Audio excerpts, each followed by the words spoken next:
এই যে অনায়াসে চাইলেই ইমরানকে ছুতে পারি, যখন তখন বুকে যেতে পারি, জড়িয়ে ধরতে পারি, বকা দিতে পারি, রাগ করতে পারি, কেউ পারবে আমার মতো? ইমরান মোনার বাচ্চা মতে হেসে বলে, ইম্পসিবল। সেই অধিকার শুধুই মোনালিসার। কার এত বড় স্পর্ধা মোনার ইমরানকে ছোবে? সেটাই তো। তবে একটু বাড়িয়ে বললে, ইমরান নিতান্ত তুচ্ছ, তুমি অমূল্য। মোনালিসাকে অপমান করা হয় আমার মতো দাগযুক্ত মোনার সাথে তুলনা করলে। মোনালিসা নিখুঁত। তুমি কি জানো, তোমার পেটের বুকের এই কাটা দাগগুলো আজ থেকে আমার বড্ড প্রিয়। এগুলো আমার জন্য তৈরি হওয়া চিহ্ন। তুমি তোমার খুঁতেই অনন্য। আর কে বলল মোনালিসা নিখুঁত? মোনালিসার সবচেয়ে বড় খুঁত, মোনালিসার চোখের উপর কোনো ভ্রু নেই। এরপরও দেখো কি সুন্দর। আমার মোনা তার থেকেও সুন্দর। সত্যি মোনালিসার ভ্রু নেই? হুম, যাচাই করো। মোনা সত্যি হাত বাড়িয়ে ফোনে চার্জ দিয়ে দেখল লিওনার্দো দা ভিঞ্চি খ্যাত মোনালিসার ভ্রু নেই। অদ্ভুত ব্যাপার সেপার, জীবনে এত বছর পেরল অথচ এই বড় একটা জিনিস অজানাই রয়ে গেল। তাহলে মোনালিসাও নিখুঁত নয়। মোনার মনে স্বস্তি ও আনন্দের মিশ্রণ। খুব ইচ্ছে হলো মানুষটার গলায় গান শুনতে। আচ্ছা, এখন বাকি চকলেট খাবো, একটা গান শোনান প্লিজ। পিউসির আবদার রাখতে গেয়ে উঠল, শুধু তোমাকেই ভালোবেসে শুকনো নদীতে ডিঙি ভাসিয়েছি মোহনার কাছে এসে। শুধু তোমাকেই ভালোবেসে দুমুঠো আদর ভিক্ষে চেয়েছি দরিদ্রই দেশে। শুধু তোমাকেই ভালোবেসে এই পাঁজর ভরা ভালোবাসা দুহাত ভরে নাও। এই আধো আলো আদো ছায়া দুচোখ ভরে নাও। এই আমায় কিছু নাইবা দিলে, এই আমায় কিছু নাইবা দিলে নিজের করে নাও। ঘড়িতে ভোর 5:30। মনের দিকে তাকাতেই দেখতে পেল মেয়েটা গভীর ঘুমে আচ্ছন্ন। মায়াবী স্নিগ্ধ বদন, গায়ের শাড়িটা কেমন এলোমেলো হয়ে আছে। ভাবল চেঞ্জ করে দিবে। মোনার আলমারি খুলে দেখে সব ঝামেলার কাপড় চোপড়, শাড়ি, 3 পিস, গাউন। মনে মনে হেসে বলল, এমন সব এলোমেলো কাপড় এনেছে এই মেয়ে। দু একটা সহজ কাপড় আনলেও পারতো। আলমারি খুলে নিজের একটা টি শার্ট বের করলো। পরিয়ে দিতে ভেবো সংকোচে আর পরাতে পারল না। ভালোভাবে কমফোর্টারে মুড়িয়ে দিল। সময় ছুটছে। রুমে ব্রেড ছিল গত রাতের। 1 পিস ব্রেডে জ্যাম লাগিয়ে নিজে মুখে দিয়ে ঘুমন্ত স্ত্রীর মুখেও পুড়ে দিল। ইমরানের ধারণা মতে ঘুমাবে প্রায় 12টা অবধি। এরই মাঝে খাওয়া হবে না নিশ্চিত। আবার মুখে দিতেই এই মেয়ে ঘুমের মাঝে খাবার চেবাচ্ছে। ইমরানের এই প্রথম মনে হলো বেচারা মিনহাজ এই মেয়ে নিয়ে সত্যি অনেক কষ্টে ছিল। ফ্রেশ হয়ে লেদার জ্যাকেট, ডেনিম প্যান্ট, মাথায় ক্যাপ, হাতে লেদার ঘড়ি, পকেটে মেটালের জিনিসটা নিল। চোখে সানগ্লাস লাগিয়ে পুরোপুরি রেডি। মোনার কপালে অধর ছুঁয়ে বলল, আমি আসছি মোনালিসা। যেই আসি বলল, পেছন থেকে ঘুমের মধ্যে হাত ধরে ফেল। ইমরান পেছন ফিরে তাকাতেই, কোথায় যান? আমি আরো ঘুমাবো, আপনার কাছে ঘুমাবো। একটু কাজ আছে সুইটার, এসেই আপনার সেবায় নিয়োজিত থাকবো, ঠিক আছে? এখন একটু একা ঘুমান। ঘুমের ঘোরেই বলছি। ওকে, চকলেট আনবেন। ইমরান মোনার হাতে আদর করে বলল, ঘুমের ঘোরেও চকলেটে ভুলে না। দম ফেলে বেরিয়ে গেল রুম লক করে। ঈশানের একটা এক্সট্রা চাবি নিজের কাছে রেখেছিল। ছেলে অবগত সেই ব্যাপারে। রুমে ঢুকে জোর করে ঘুমের মাঝে 1 পিস কেক খাইয়ে দিল। এরপর রুম লক করে সাথে করে কিগুলো নিয়ে বেরিয়ে এলো। বের হতে দেখতে পেল রবিন এবং সজীব পুরো টিম নিয়ে বাইরে অপেক্ষা করছে। সজীবকে বলল, রিসোর্ট থেকে শুরু করে 1 কিলোমিটার এরিয়া যেন সেফ থাকে। তোমার কাছে আমি আমার 2টো জান রেখে যাচ্ছি সজীব। ইনশাআল্লাহ স্যার, আমি আমার সর্বোচ্চটা দিয়ে তৎপর থাকব। রবিন এবং একটা টিম নিয়ে কালো জিপ সহ বেরিয়ে গেল। সজীব রিসোর্টে ঢুকে চারদিকটা ঘেরাও করে নিয়েছে। রিসোর্টের কুক থেকে ম্যানেজার, সার্ভিসম্যান প্রত্যেকে অ্যালার্ট আছে। সমুদ্রে গমন ইমরানের। এই খবর এতক্ষণে নিশ্চিত চলে যেতে পারে। নিরাপত্তা জোরদার করা বাধ্যতামূলক। ইমরান মাঝ সমুদ্রে পৌঁছেছে 9টা নাগাদ। একসাথে সবকটা শিপ দাঁড়িয়ে আছে তার অপেক্ষায়। টল থেকে মই বেয়ে সরাসরি শিপে উঠে গেল। মার্চেন্ট নেভি এগিয়ে এসে হ্যান্ডশেক করল। ইমরানকে সরাসরি গোডাউনে নেওয়া হলো। কাঠের বাক্স উল্টে এক একটা প্রোডাক্ট বের করছে। ইমরান হাত দিয়ে ছুঁয়ে দেখে, টেস্ট করছে টেস্টারে। প্রতিটা প্রোডাক্টের গুণগত মান দেখে তার মুখে তৃপ্তির হাসি। পাশ থেকে একজন অফিসার এসে বলল, স্যার ফোন।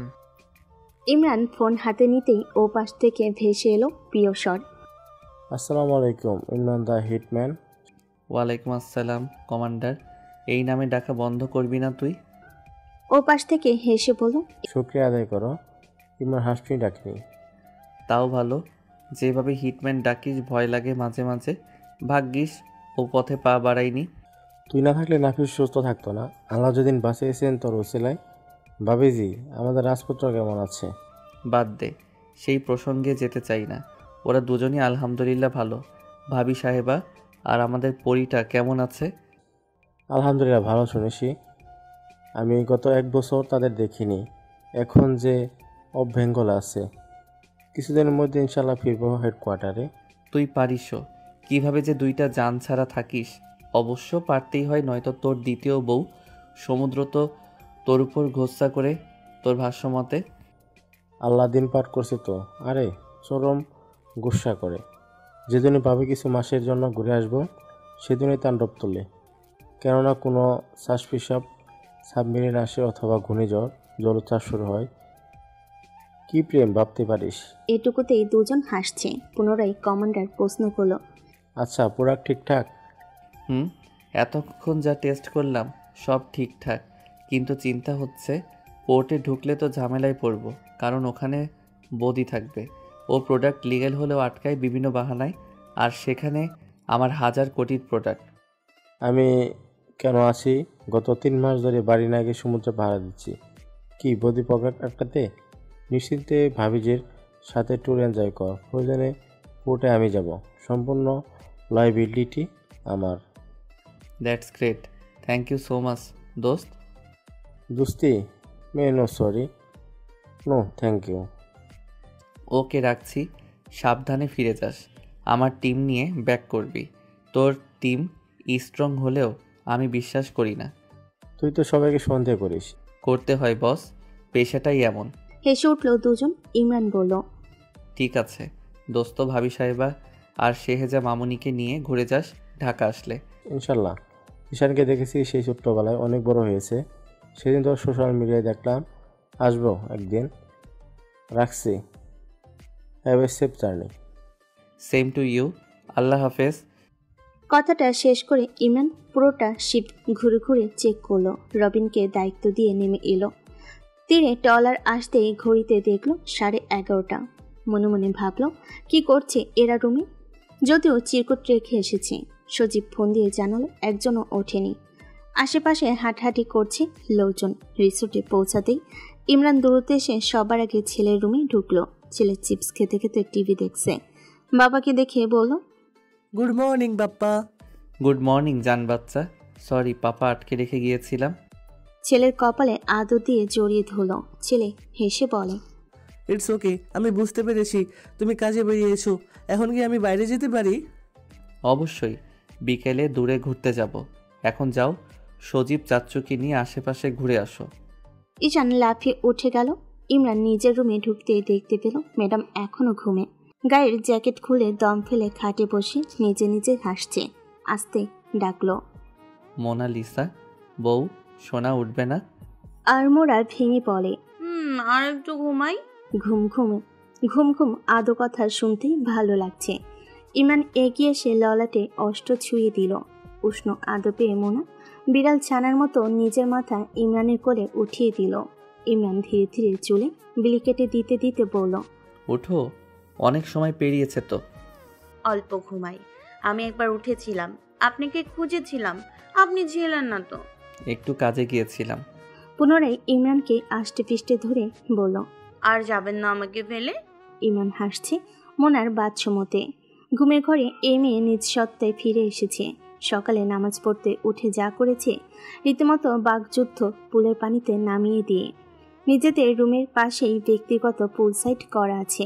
একান্তে দুজন সময় কাটাবে বলেই এই পুল সাইড করা। মোনাকে নিয়ে নামার ইচ্ছেটা এত তাড়াতাড়ি পূর্ণ হবে ভাবতে পারেনি। ইমরানের কোলে ছিল বলে মোনা বুঝতে পারেনি পানি এতটা ঠান্ডা। নামার পরে দাঁতে দাঁত লেগে গেল। রাগ করে ইমরানের সাথে কথা বলা বন্ধ করে দিয়েছিল কিছুক্ষণের জন্য।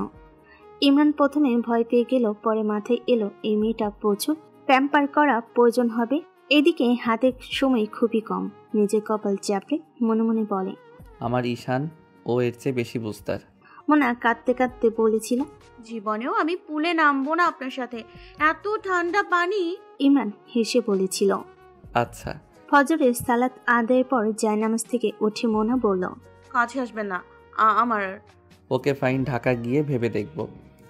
এখানে I can follow your restriction. ঠান্ডা পানিতে আমার অ্যালার্জি আছে। ইমরান মুখ টিপে হেসে বলে, নোটেড। পুলের পানি গরম করে রাখতে বলবো এখন থেকে, তাহলে হবে? মোনা কটমট করা দৃষ্টি। ইমরান অপেক্ষা করে শুয়ে পড়ল। গাল ফুলিয়ে মোনা বায়না ধরল সে ঘুমাবে না। জোর করে শুয়ে দিয়ে ইমরান চুলে বিলি কেটে দিতে থাকলো। উদ্দেশ্য মোনাকে ঘুম পাড়ানো, নতুবা আজ বেরোতে পারবে না। হাজারটা প্রশ্নের সম্মুখীন হতে হবে। ভাবনা থেকে বের হয়ে বর্তমান মোনালিসাকে দেখছে। জোর করে ওঠাতে গেলে ইমরানের গলা জড়িয়ে ধরে ঘুম ঘুম চোখে বলল, চকলেট এনেছেন? আছে আমার কাছে। নাস্তা করেছো? চকলেট দিন আগে। আগে নাস্তা। ওয়েটার ব্রেকফাস্ট দিয়ে গিয়েছে। মোনাকে খাটে বসিয়ে ওয়াশরুম থেকে পানি এনে মুখ ধুয়ে দিল।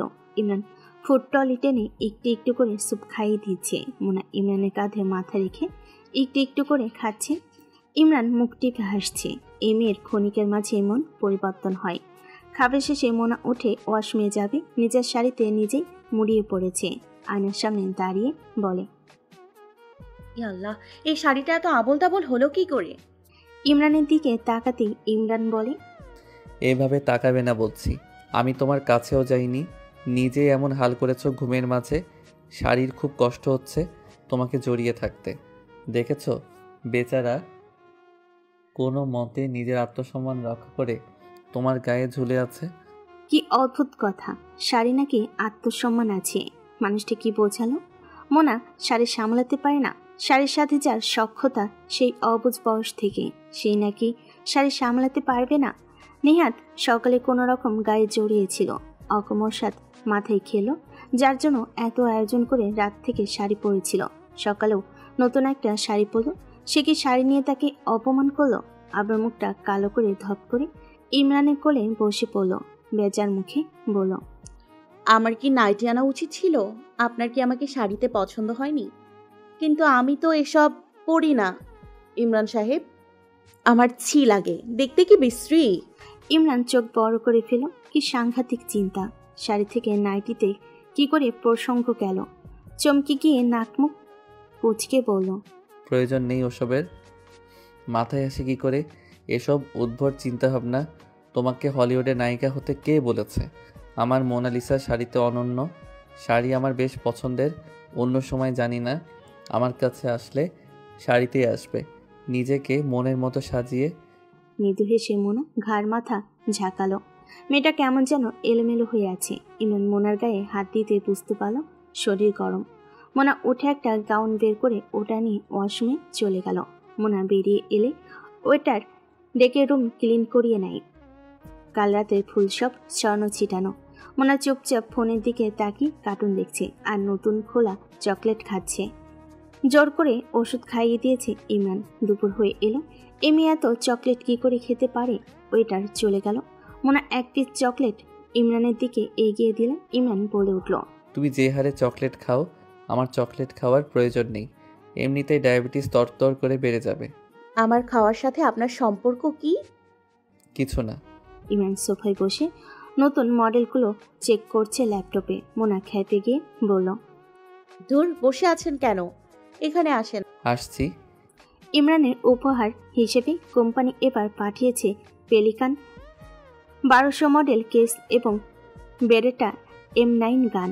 মোনা উঠে আসছে দেখে ইন্টারফেস অফ করে ল্যাপটপ শাটডাউন দিল। ইমরানের কোলে বসে বুকে মাথা দিয়ে চুপসে গিয়েছে। ইমরান মোনার গলায় আদুরে পরশ দিয়ে বলল, কি হয়েছে? ভালো লাগছে না। কেন? জানি না। রাতে কি বেশি কষ্ট দিয়ে ফেলেছিলাম?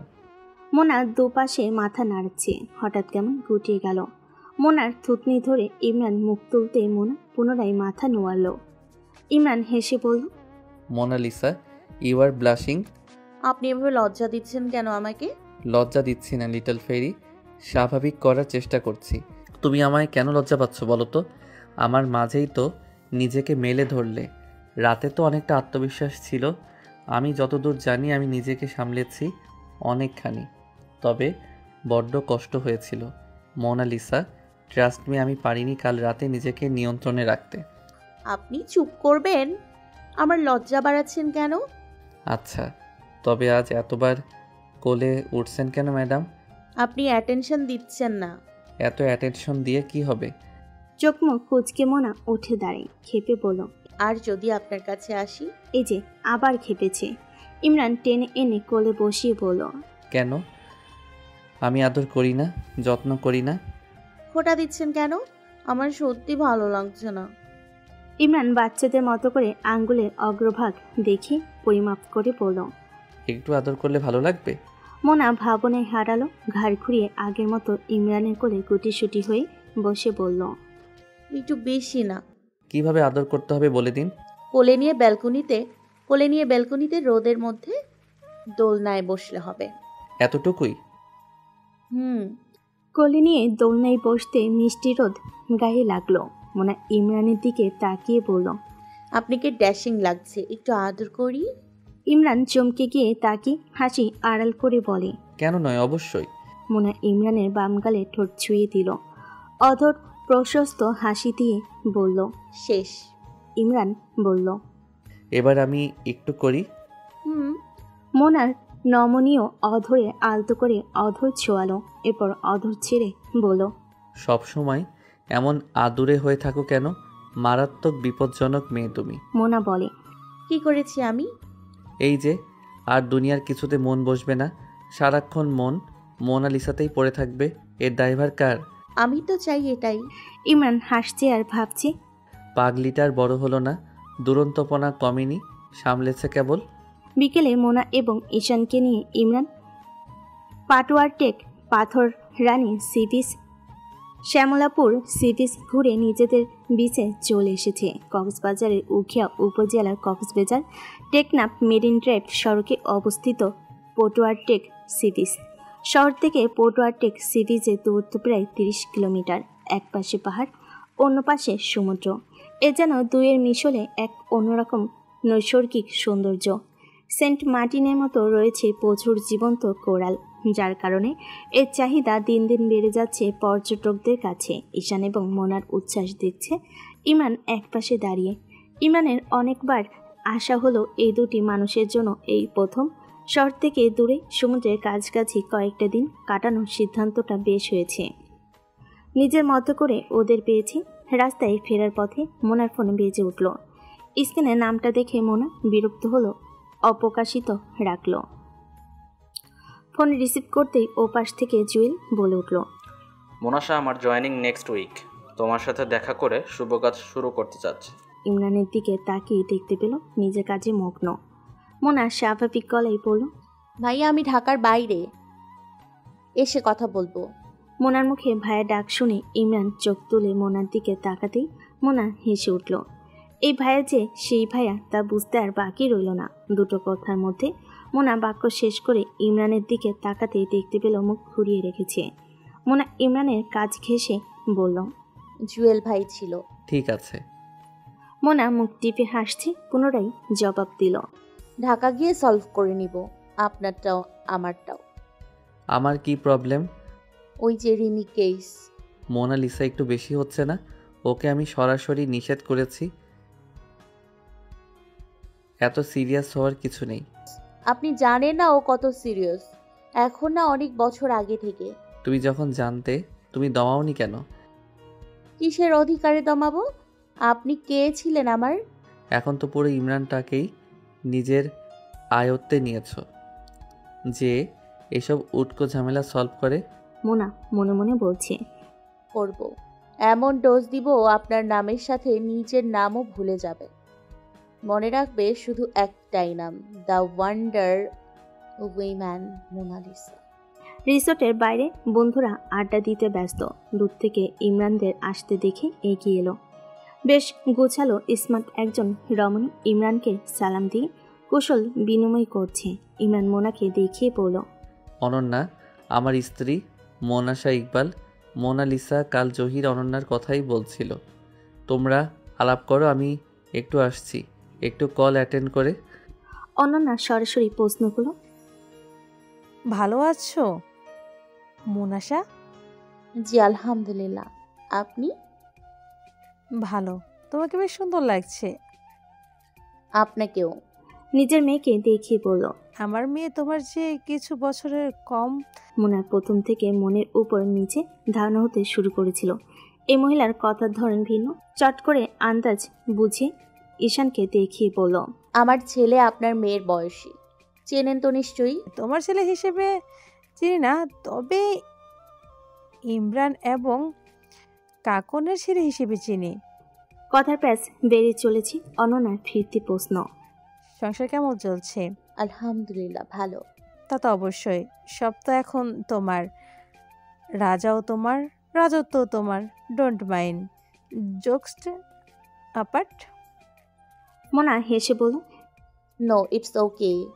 কিছু একটা মিসিং আপনার কথায়, মিস অনন্যা। এভাবে নাম ধরে ডাকাতে অনন্যা দৃষ্টি সূক্ষ্ম করে তাকেই বলল, কি মিসিং? ক্যারিটি। কি বিষয়ে?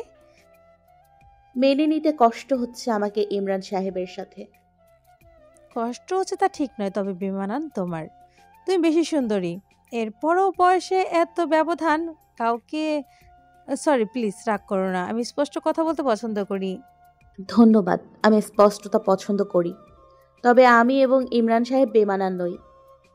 রাজ্যটুক আমি যা চেয়েছি সব তার মাঝেই পেয়েছি, আর উনি না চাইতেই আমাকে স্বপ্নের মতো পেয়ে গেলেন। ব্যাপারটা চমকপ্রদ। ডেস্টিনি। অনেকের ভালো লাগে না আমাদের একসাথে দেখলে। এক্সাইটিং ব্যাপার হচ্ছে ইমরান সাহেবের যে এত প্রাণী প্রার্থী ছিল তা বিয়ে না হলে জানতেই পারতাম না। আপনাদের ক্যাম্পাসের অনেকের কথা শুনলাম গতকাল। আপনি ছাড়া কি আরো অনন্যা ছিল আপনাদের ব্যাচমেট?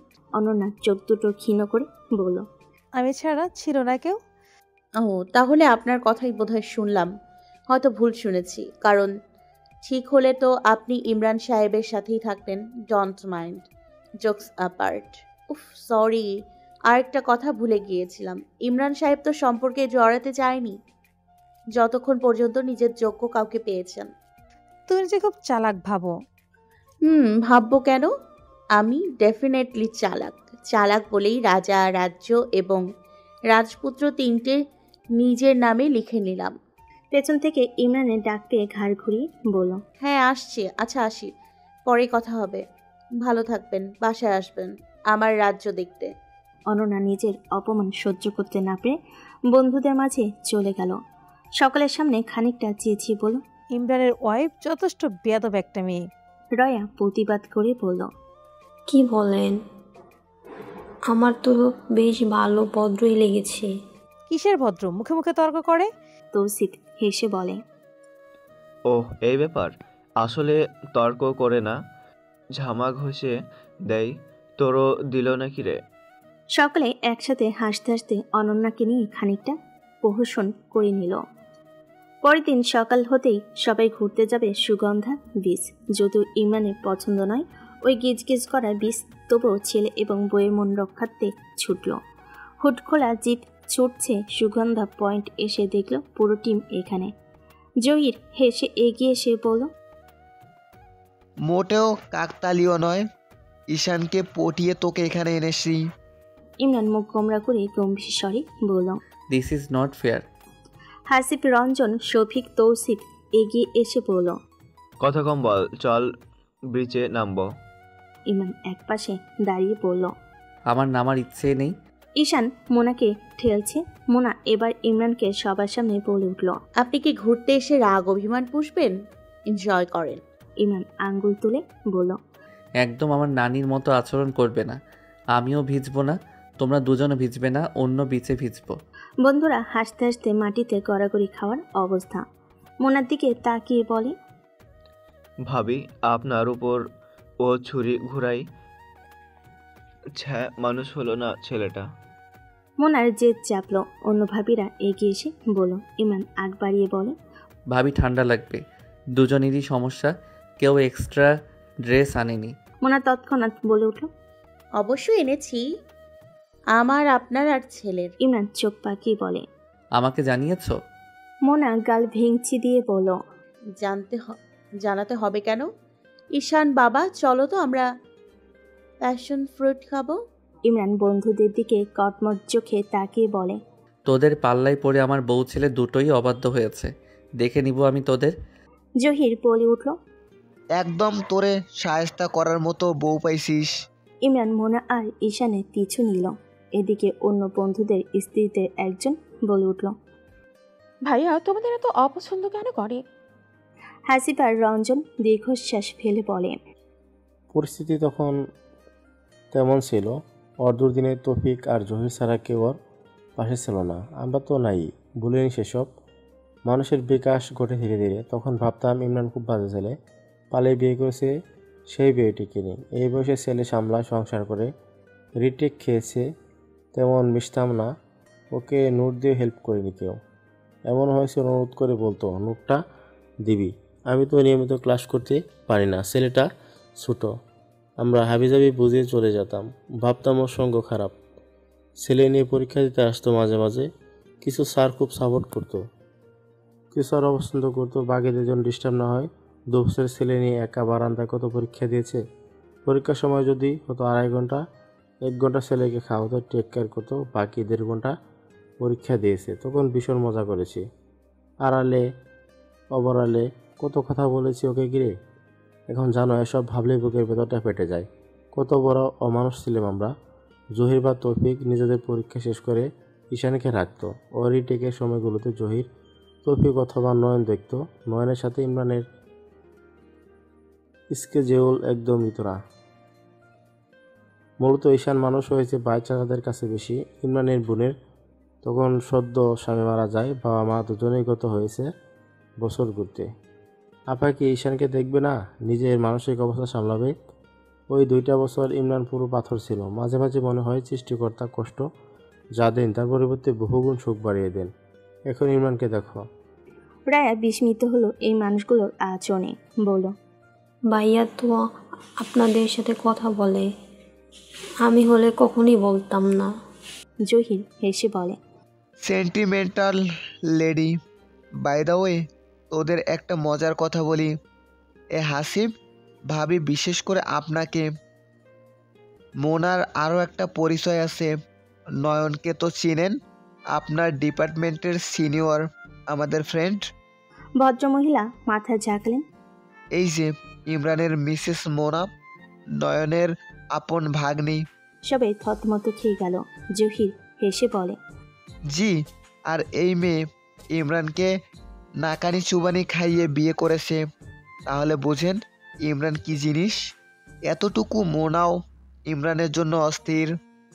রয়া হেসে বলে, না, তোমরা যাই বলো, দুজনকে বেশ মানিয়েছে। আর ঈশান বেশি জোশ, আগে পিছে সারাক্ষণ মা মা করে, দেখতে বেশ সুইট লাগে। ওদের পরিবারটাই এমন। চলো সবাই বেটাকে পানিতে চুবাই, না হলে এই জন্মেও নামবে না। এতটা সময় অনন্যা তো শব্দ বের করেনি মুখ দিয়ে। পুরো ব্যাপার পর্যবেক্ষণ শেষে এক পর্যায়ে বলে উঠল, যে পরিবারের মেয়ে হোক, এত আদিক্ষেতা ভালো না। ইমরান পরে পস্তাবে, এই মেয়ে সুযোগ সন্ধানী। তৌসিফ থামিয়ে বলে, তোর কপালে দুঃখই ছিল যদি ইমরান শুনতো। ছোট মেয়ে পেয়ে ইমরান ওর মাথায় তুলেছে। পেছন থেকে রুড স্বর, যোগ্যতার বাছবিচার ছোট বড় দিয়ে হয় না অনন্যা, বড়রা বেশি বোঝে। কুটিলতাপূর্ণ অভিজ্ঞতার তো জুড়ি নেই, এছাড়া এদের লোভও বেশি থাকে। দে আর অ্যাকচুয়ালি ফিশ ওয়াইফ। ক্যাম্পাসের কথা মনে নেই? তোমরা মেয়েরা আমাকে পছন্দ করেছো ভিপি হওয়ার পর। এর আগে তো আমি ছিলাম বকে যাওয়া ছেলে, এক বাচ্চার বাপ। বাদ দাও সেসব। You don't know anything about my Mona Lisa, so don't জাজ her. It's my humble request, otherwise I think it will hurt my heart thank you. Tousif এবং জহিকে ডেকে নিয়ে গেল গুরুত্বপূর্ণ কাজে। প্রকৃতপক্ষে এদের ডাকতে এসেই অনন্যার কথাগুলোতে মেজাজ খারাপ হয়েছে, এজন্যই এদের থেকে দূরে থাকতে চাই। শব্দের যত্ন পৃথিবীর সবচেয়ে সুন্দর যত্ন। কিছুতেই পানিতে নামবে না বলা মানুষটা অনায়াসে আজ বন্ধুদের সাথে পানিতে নেমে আনন্দ করছে। বাচ্চাগুলো ঝাঁপাচ্ছে, মনে একপাশে দাঁড়িয়ে দেখছে। হঠাৎ মনে হলো ওর নামার প্রয়োজন নেই। দূর থেকে ঈশান ডাকছে, মোনা হাত দিয়ে না করে দিল। কিটকট চেয়ারে বসে আছে, সকালের রোদটা গায়ে লাগছে, বেশ আরাম বোধ করছে। জহির ইমরানকে বলল,